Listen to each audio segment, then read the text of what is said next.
విశాఖ నుంచి సికింద్రాబాద్ వెళ్లాల్సిన వందే భారత్ ఎక్స్ప్రెస్ 4 గంటల ఆలస్యంగా ప్రారంభం కానుంది.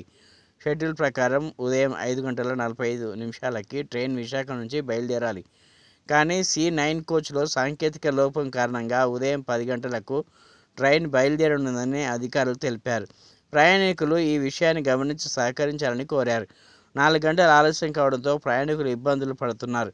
విశాఖ సికింద్రాబాద్ వందే భారత్ ఎక్స్ప్రెస్ ప్రతిరోజు ఉదయం 5:45కి విశాఖపట్నం నుంచి బయలుదేరుతుంది. మధ్యాహ్నం 2:15కి సికింద్రాబాద్ చేరుకుంటుంది.